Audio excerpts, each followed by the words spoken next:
Interestingly enough, I don't know that, as I mentioned just a moment ago, I don't know that making distinctions about I'm in my professional role or personal role is going to be quite it. And it's made even more complicated by what Ofer Zur, Jeff Barnett, and others have been writing about, that the increasing blurring of the distinction between the personal and professional in the world at large. And we're not talking here just about small town problems, you know. And of course, you all know that the Bay Area, with its, what, 5 or 6 million people, is a small town. I mean, how many of you have run into your clients on the street or at a movie or at a, you know, pretty much everybody you know, has had that experience. This has to do with the permeation of digital devices and the internet into our daily lives in the past 15 years or so in a way that is historically, in the human world, unprecedented. This has not happened before. In many ways, it accounts for a different dimension of the shrinking of the personal realm, that we were saying, don't we have a private life? And when I only half jokingly said no, we don't. Ofer talked about there being 3 categories. He talked about 4 years ago in the cyber blurring of our personal professional boundary. The deliberate blurring or saying, you know, or in fact, disclosure of about oneself, about one's personal life. And that's still something we can do, of course. And I'll be talking about that in a little bit. Accidental, that's the idea that, you know, I'm your client and I also see you at, you know, the local lunch or something, and you know, and I'm in Paris and I back away or whatever it may be. And then what he talks about is the unavoidable, and I think he was grappling with here, and I continue to grapple with it. Sometimes it's hard to distinguish between the accidental and unavoidable. But for the moment, just conceptually thinking about these distinctions, the unavoidable has to do with things like how you look, how tall you are, what you choose to wear or not to wear to work, what your office looks like, your accent. Is it, you know, an East Coast accent? Is it whatever? Is it an accent from you know, Chinese American? Whatever it may be, how it is that you present yourself. And he talks about that as the unavoidable. It's just part of who we are, and we're not going to be divorcing ourselves until therapy all becomes computerized, and then we don't have to worry about that. And he and others, including Nicholson just a couple of years ago, have argued that the internet is creating a much higher level of this unavoidable transparency, self-disclosure that we do not choose. Even if you're a Luddite, you're somebody, I mean, I've been kicking and screaming in terms of social media. I don't engage in the use of social media on purpose. I'm not someone who has tried to have an internet presence, but you all know, despite our desires, we do.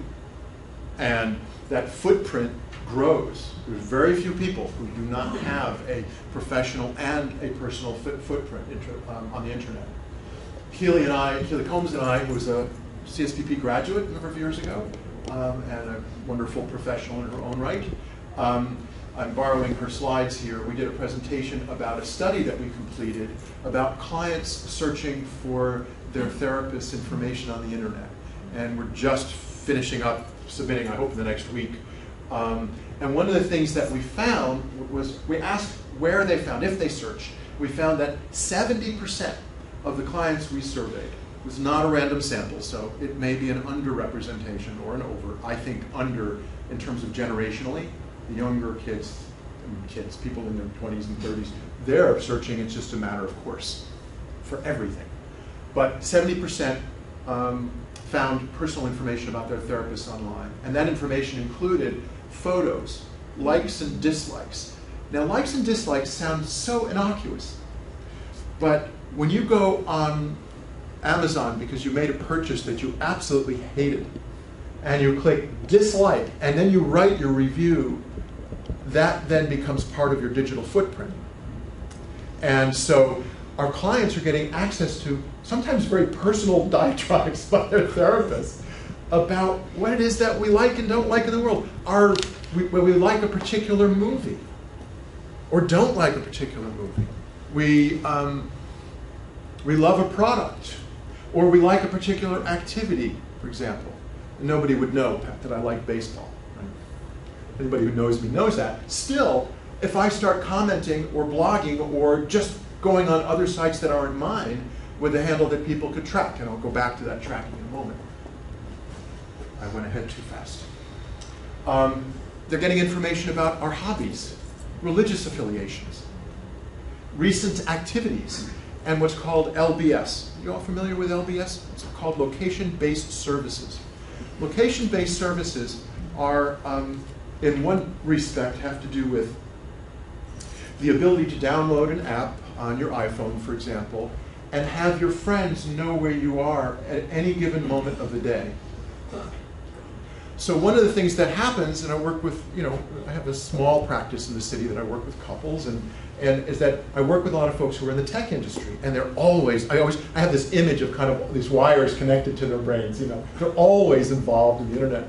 And so I have now taken to asking them whether they have their LBS enabled, because I want them to make conscious choices about whether they want people to know where they are if they're in my office.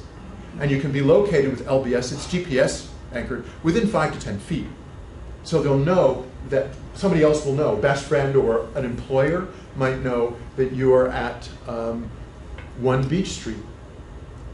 Okay, why is that person at 1 Beach Street? I see a bridal shop. Oh, there are some therapy offices. So LBS not only works in terms of what clients are doing, but what we're doing. And it sounds far-fetched, but it's actually not. If you download and use that software with family, for example, you have to specifically say who you want to have linked to it. Sometimes you can have it show up on social media sites like Facebook, where you are at any given time. If you forget to shut that off, everybody knows if they are your friend. And of course, now there's a competition for friends. The more friends, the better person you are, I think. Social networking sites can and do for our clients. They found most of the information on Google and Facebook about us. The social networking sites can reveal overlapping social contacts, and I'll show you that in a moment, what that means. Friends list, comments, pictures. One thing that folks don't do is to search for themselves and their own pictures online. It is frightening to me, although for many people I imagine it's wonderful to see how they're splashed across the universe. But it's frightening for me to see how many pictures are there and how you can see who I know by where the pictures are grouped and with whom I'm photographed. This is what Keeley calls, and other people have called it, there's an illumination effect as well. If I'm part of a smaller group of people, religious group, ethnic or racial group, sexual minority, people with disabilities, you're more likely to have an illumination effect. It's easier to detect who you are and where you are because the subgroup is smaller.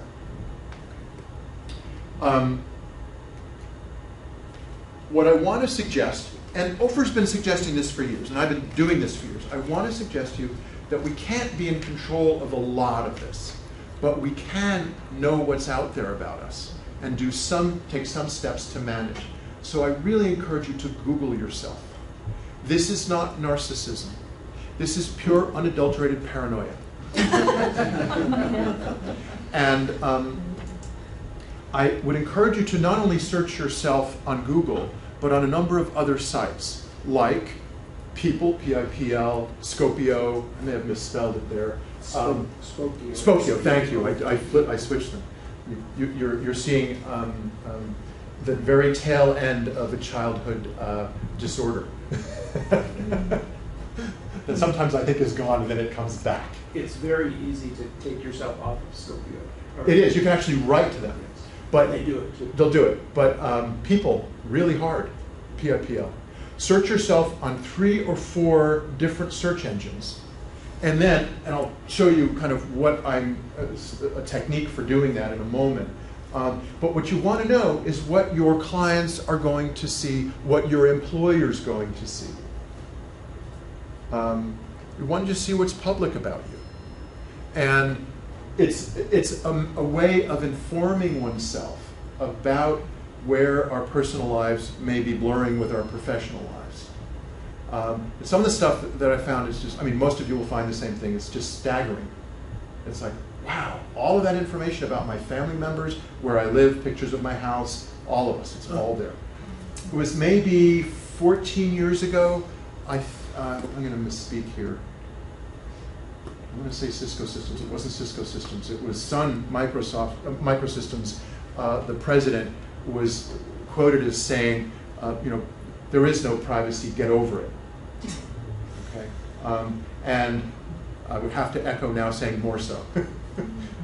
That we're seeing the death knell of it. Still, if you use Twitter, and many people do, you use microblogging, which is Twitter, there are feeds, and it's easy to copy, and often it's easy to track who's making comments on Twitter. Social media services I've already mentioned, and then professional activities. Many of us are involved in professional organizational activities or school activities or something, and it's posted, and so it becomes pretty easy to track where people are, what they're doing. We theoretically would like our professional lives to be tracked and at least get some information out there, but these are all places where clients in our study found personal information, not just professional information. So I will reverse that. Spokio is Spokio. Yes. If you take a look here, you'll notice that I searched myself. Again, I'm not doing this because I'm important. I didn't want to intrude on other people's privacy, and I was using myself as an example. I did my full name but no initials, and my last name first. And you'll notice, if you can see the words next to the Google search term, it's quote Taube, comma, Daniel, O period, unquote. If you use quotations, it will make it much more likely that you'll get your whole name rather than 500 million Daniels. Okay? Or if your last name happens to be Smith, but you have an unusual first name and you have credentials, it narrows the field. And you'll see some things, and there's nothing, nothing terribly earth-shattering. There is an article that somebody published, and they cited me in Sue Burkhardt's article about ethical and legal risks associated with archival research, no big deal. The second thing that comes up is the publication of my dissertation. The third thing that comes up is erroneous information. It says, Daniel O. Taube, Drexel University. I've never been to Drexel University. I've never spoken there. I don't teach there. But the program that I graduated from merged with Drexel. And so now we're listed under Drexel graduates, even though I wasn't and am not a Drexel graduate. I'm a Hahnemann graduate. But one of the things that you find is that you find inaccurate information. So with Spokio, you can request that it's removed. That can be an interesting and long and tortured process if it's successful at all. Spokio is a little different. If you ask for Google to remove information, pretty much you're out of luck. Okay. Aggregating sites that pull together information, basically say, we're just taking from public sources, you've got to go back to the source. Okay. I'm also listed here as a scientific expert on a site that I never signed up for. Notice that if you look at the next slide, I do a different order of my name, and I just say Dan Taube, again in quotes. So what I'm encouraging you to do is do 3 or 4 searches, last name first, then first name, first and last name, again all in quotes, first, last name, and your degree. And what happens is you see completely different information popping up. So what I see here is post-recovery in progress, and level of data loss has been working to, that's not me. Okay, that's cool. But I start to scroll down, and you see things that are you that may or may not be accurate. So one of the things that this world of a digital life brings is that now there's a lot of information about us, but some of it's not accurate. Okay, and people are reading it and may not know whether it's accurate. There's also these sites like Rate Your MD and healthcare ratings. Yep. And people can say anything that they want to say, and you can't get it off there. That's correct, you can. Now, there is an artful way of addressing this that I will talk about later in the day about Yelp reviews or business reviews. And we're not going to stop people from making those comments, but we can take a stand about it that is measured and reasonable and will also kind of reflect well on us. So I'll be talking a bit about Keeley Combs' social media policy, and that she's happy to have everybody use as long as you credit her with it. She's happy to have you adapt it. But we'll talk about that. This is an example of, on a Facebook page, somebody's friends and mutual friends popping up. I would accept, say, for example, various friends and have 13, this is not my site, but somebody who gave permission to use it. But these are the people we have in common, and their pictures show up. So it is not at all uncommon to have therapist colleagues say, wow, you know, I'm on Facebook, mostly relatives and so forth, and then a client's picture popped up because they are a mutual friend of my sister's daughter, or 2 or 3 times removed. What was that old film? Was it 7 or 6 degrees of separation? 6. Yeah, it's 2 now. It's like we're really intertwined. So what can happen is on one's Facebook page or other people's Facebook page, your picture can appear on the Facebook page of someone who is friends with a client. And it makes things a bit complicated. It's one of the reasons some folks, nobody here does this, but some folks are using what are called avatars. They're using a picture that's not of themselves, and using material, or names that are not of themselves. But that's not a complete protection. It's just somewhat helpful. Yes? This is probably a really naive question. I have never logged into, I've never created a Facebook presence, and I have never asked to be friended in anybody else's. Does that mean that I'm not there, or does that just mean that I haven't made a point of going there? Mostly it means you're not there, but what you can't do is control whether somebody else posts pictures of you or material about you on their page or wall. And so you could be up, and in fact many people are without knowing. But you haven't posted anything, you haven't linked with anybody else, so you're not going to run into this kind of issue where you have mutual friends. It's much less likely for you to run into that issue. Now, I promise you, I'm going to actually tell you why I think we should have a web presence. And when I was presenting with Keely a few months ago, she looked at me and she said, "You've changed radically." And actually I have. I've really been thinking about what it means that we're in a digital environment where all of this information is so available about all of us. What are reasonable steps? And I hope to get to that a little bit later this morning. If we don't have a Facebook page, how will we find out if we're up somewhere? It's hard if you're not people's friends. So it's kind of there's a reason we call it the web. You get caught in it. But you can do searches for yourself, and there are some interesting things to do, like set up Google alerts for your name. Oh. And you can see if people are posting information about you on sites. And when somebody posts something, including on Facebook, that'll show up. So it's one of the ways to do it without becoming a Facebook aficionado. We don't have that much information online, do we? Well, you know what my answer is going to be. Interestingly enough, very little organized or structured, systematically studied information out there. It's much more anecdotal. There was a study from New Zealand a couple of years ago, 3 years ago, by McDonald and colleagues, about physicians who had graduated within the past few years from medical school in New Zealand. 70% had Facebook pages, and of that 70%, about a third had not set their privacy settings. And anybody here who knows a little bit about Facebook knows that we are not in control and do not own anything on Facebook. If you post the information, they own it.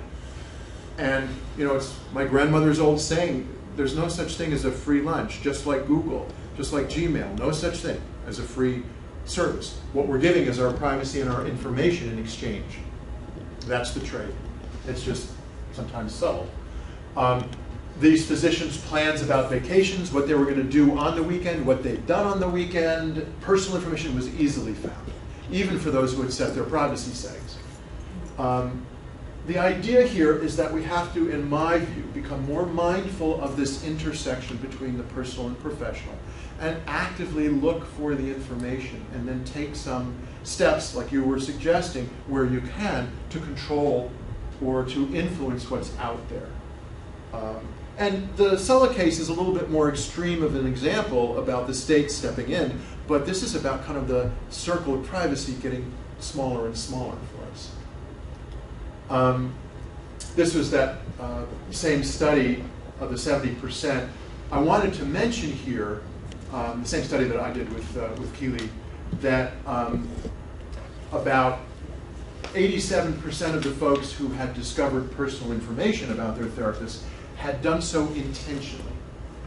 They'd searched for it intentionally. And as I mentioned before, most found it via Google or Facebook. There were some who found it on LinkedIn, personal information. So just because LinkedIn is a professional networking tool doesn't mean there isn't personal information or overlapping social networks. It's a social networking tool. And then some on blogs. The ones that I like are the dating pages that people found. What sort of personal information did you discover? When we asked choose all that apply, the most frequent was family information about therapists. The next one, which is the one that upsets me the most, is age and birth date information. I'm teasing. Education, which is not a big deal, right? We're supposed to be able to talk about our education. But then home addresses, photographs, hobbies and interests. 30% plus found out about their therapist's dating relationships. About a fifth, a little bit more than a fifth, friend information, and about the same number, close, living situation, who one was living with. Previous careers, history about where you went to school, but not only school, misdemeanors, all kinds of interesting things like that. And likes or dislikes, and then relatively few, but religion was another one, about 15%. So quite a range of highly personal information was easily discoverable. And one of the things that was rather striking about this was that we asked, well, that's what you found. What were you looking for? And the top responses, which were really those first 5 or 6 little chunks of the pie, the first one was, I was just curious. The most frequent response was just curious. The second one was, I wondered if my therapist had a web presence. And what was interesting about this is we were asking about personal information. So it wasn't that they were wondering about professional web presence. We think that these clients were saying that they were wondering about personal web presence. And then it seems like such a one-sided relationship, almost 40%. It's a pretty common response, right? And then you can see it kind of steps down some. There was a lot of specific details, but I was trying to find out if my therapist was married, had children, if we had friends in common, if they were a member of another group to which I belong. Okay. So the intent was that found a whole lot of other stuff. Photographs, hobbies, all that sort of thing. That was the most, these were not focused on the areas that clients actually found. So there was a distinction between those two.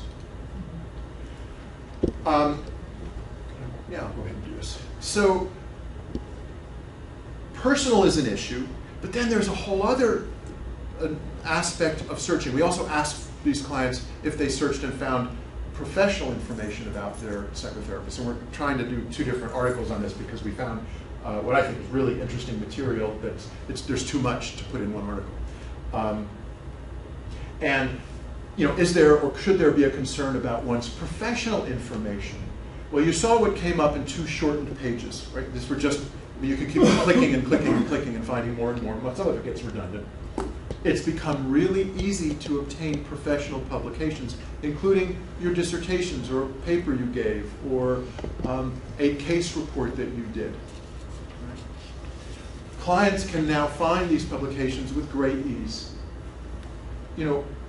My dissertation before the digital era was happily collecting dust in the bowels of Hahnemann University.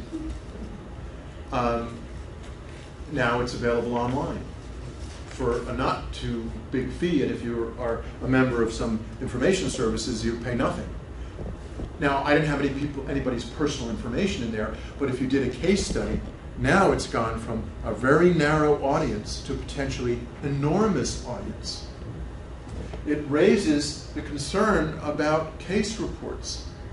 And even if we strip personal information from doing case reports or doing presentations about particularly thorny clinical issues in a public forum, about whether clients may know or believe that they are the subject of that report. And this is now personal information that's being published about clients through our professional presence. This is very intertwined and complicated. Amos, who's a physician, wrote a lovely article about how writing about cases turns people into things. It turns people into a means to an end. And that being publicized has ethical implications, and it has the potential to impact clinical endeavors. It also heightens the need, I think, and this is just one small dimension, to be sure if we're going to publish something that is about a client or an amalgam of clients, that we do our best to get permission to do that.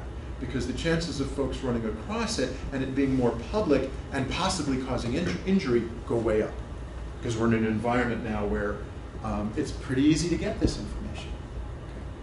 Okay. And I actually, this was anecdotal, it was kind of fascinating to me, but that a person approached me at a presentation that I wasn't giving, somebody else was giving, and said, I heard you talk about online stuff before, and I have to tell you that I had a client come into my office and say, the reason I've come to see you is because I read your dissertation. That's not something that would make me terribly happy, but that can happen. This wasn't a terrible dissertation. You've had that happen too. Yeah. And now, easy to do. You go on ProQuest. Okay? For $11 or $20 or something you can get. So it's becoming more part of the conversation, more part of relationships that we have with clients. Well, you make corrections when you can. So I contacted Drexel and I said, I really want you to be clear that I did not attend your august university. And I had a conversation with the people who do the marketing, and they said, no problem. You'll notice that this is actually recent. It hasn't changed yet. But we take reasonable steps to correct misperceptions and erroneous information. If you're going to use social media, and there are some reasons to use it, be thoughtful about it. Think about your most vulnerable client or clients and how they would experience reading what you're posting. So we have to be engaged in kind of an intentional self-consciousness here. When we get up in front of groups or cameras, we can get that feeling. But when we're online, there is that illusion of privacy that we're just communicating with a few people or one another. You have to think of it as literally Shakespeare's world is a stage. It is a billboard for everybody to look at, even if it's a Twitter account that you think nobody knows you're on.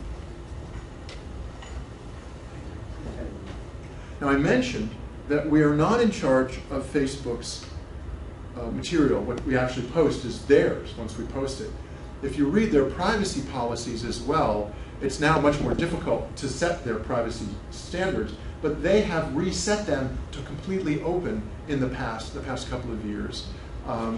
And they have a stated direction for the corporation to go completely transparent, that people don't get to keep secrets. Now, I don't know, because there's a lot of pushback about that, whether that's going to happen, but since they own the information, they could decide, arguably unilaterally, as they did once before, to reset their privacy settings, and everybody, all the information you posted and thought was private isn't. So I'm not saying they're going to do that. However, be aware that since we're not in control, we have to post things with that in mind.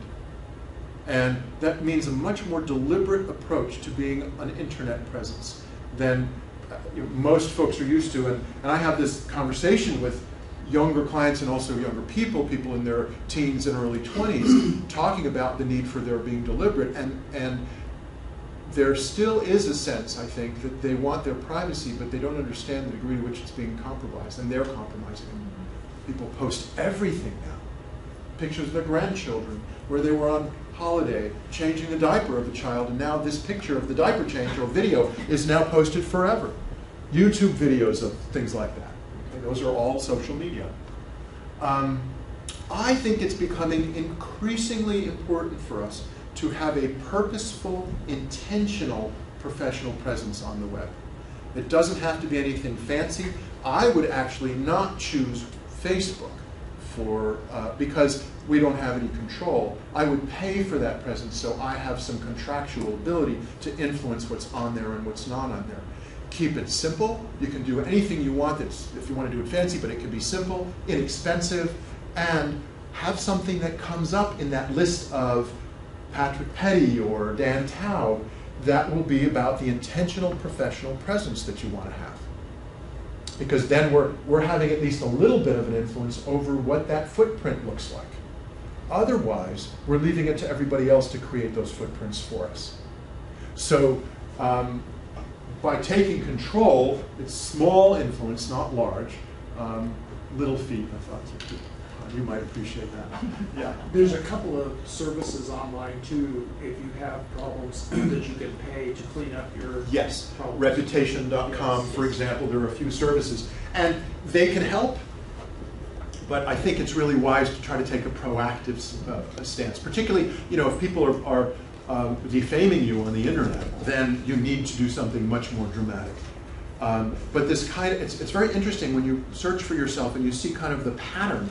It's like looking at a Rorschach. It's like looking at this developing pattern where somebody could pull out various inferences. It's fascinating. That's essentially what many of the aggregator sites do, is they pull together similarities and they come up with this picture view, often that has some inaccuracies, but has some very accurate and perceptive kind of information about the people that are pull together the information that they have. Having something that comes up that is clear, respectful, and positive and professional. Okay.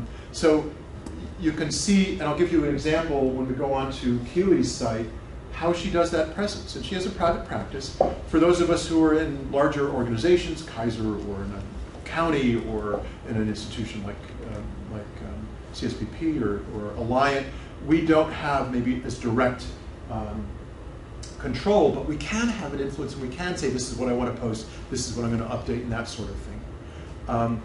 Some folks intentionally have blogs that are professional in nature and post things regularly. That's fine. Be aware that it's a lot of work if you want to keep up with it and keep it current. Okay? That being said, it can be a really helpful advertising tool. It can present you as you would like to be seen. It can be live. Be really careful about enabling comment functions. Because if you enable comment functions, then you're not in control of what people say. And sometimes clients, well-meaning, will say, oh, this person is a wonderful therapist, people should come see them. They don't think before they act, and now they've compromised their privacy to potentially hundreds of people or more.